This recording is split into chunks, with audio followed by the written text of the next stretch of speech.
Don't get angry if your toddler is saying no to everything. In fact, be thrilled because your toddler is not becoming stubborn. Your toddler is becoming smarter.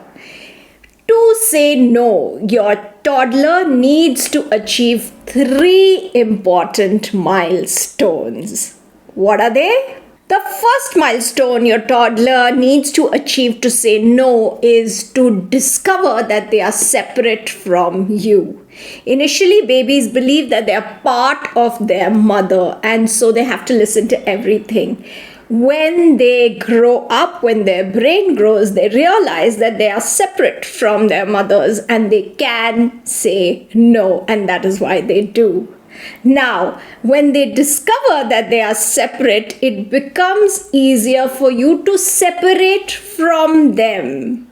The separation anxiety will decrease if you handle this well. The second milestone which your toddler needs to achieve in order to say no is to begin thinking. So at first, children are not thinking at all. Babies cannot think at all. When they start thinking, they start saying no. Now, this is something to be thrilled about because your toddler will now be able to make decisions. So, no is a decision. Your toddler, if this stage is handled well, your toddler will be able to decide, should I jump? Should I not jump? Should I touch the hot thing? Should I not touch the hot thing? And so on. And these decisions will keep your toddler safe. The third milestone that your toddler needs to achieve in order to say no is impulse control.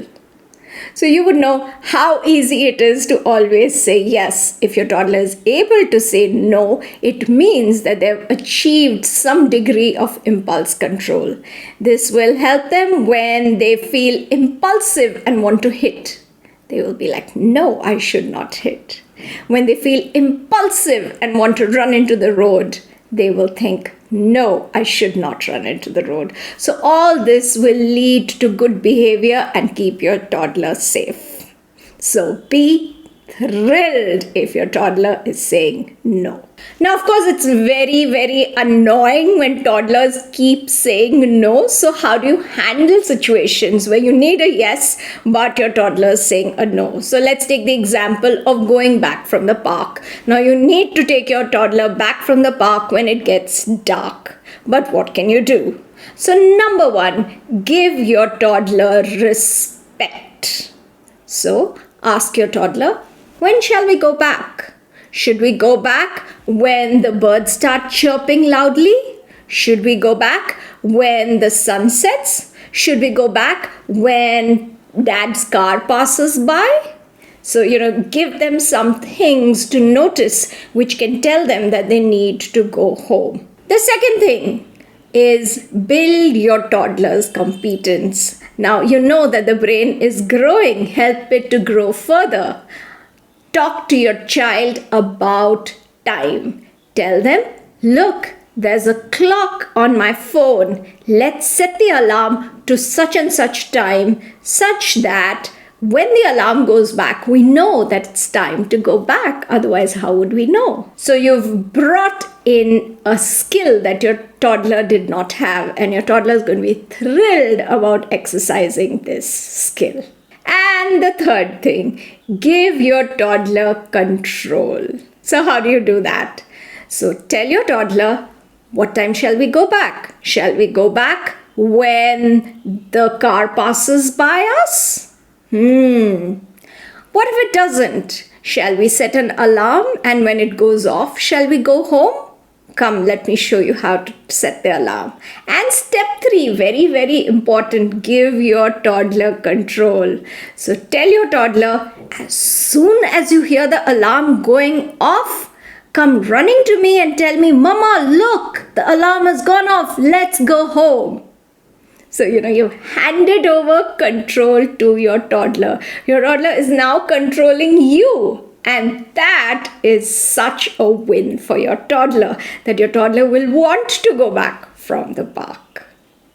So these are the strategies you need to use when your toddler's brain is growing.